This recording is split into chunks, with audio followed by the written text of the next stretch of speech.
Hello, it's a pleasure to be here with you today.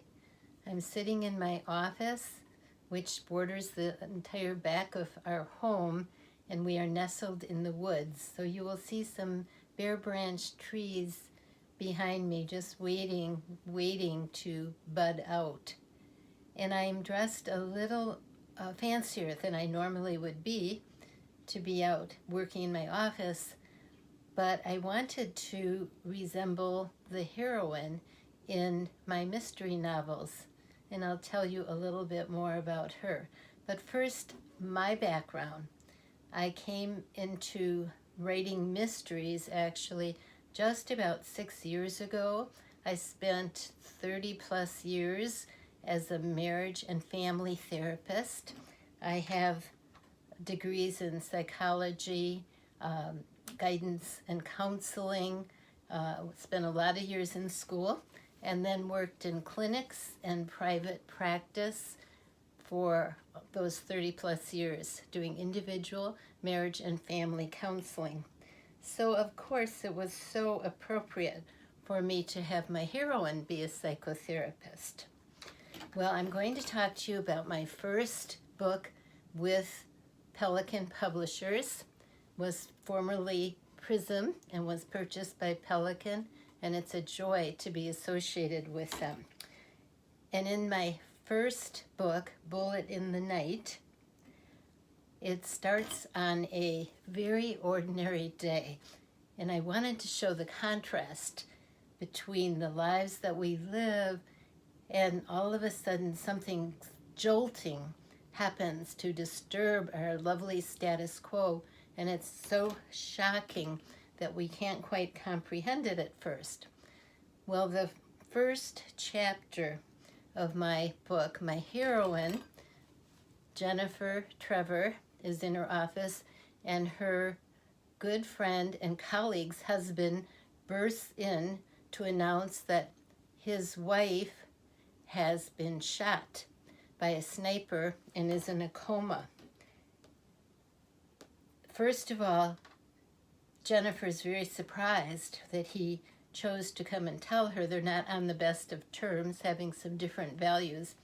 But also, it's only been hours since this happened, hasn't hit the media yet. But he wants her to know, and also wants her to take over the counseling clients that his wife has in process at this time. Now, neither Jennifer or her friend who's been shot, Lenora, lead very conventional lives. Probably Lenora even less so, but both of them are risk takers, and Lenora is childless, and so she has started a foundation to help former prisoners when they are released to go into rehabilitation. Jennifer questions whether her friends' instincts could have been so wrong as to hire someone who they believe has now shot her. And so she's quite intrigued by that issue and decides that she needs to do some sleuthing on her own, which leads to many fascinating characters, some of whom are actually her counseling clients or Lenora's. So there's lots of family dynamic issues that are covered in the book, and multiple characters. I still love Agatha Christie's books, and she always had many, many characters, and they were all very plausible as suspects. So I have been compared to her, where you are constantly guessing. And I've been compared to Perry Mason also, by actually one of a male reader, and he recently contacted me and said that he just reread Bullet in the Night and found that he got even more out of it on the second reading. I think that's because all of the different family dynamics are covered, about relationships between husbands and wives and family conflicts and so forth. I don't like to be bored, and I never want my readers bored, so I'm always weaving in lots of principles along those lines as well. what else can I tell you?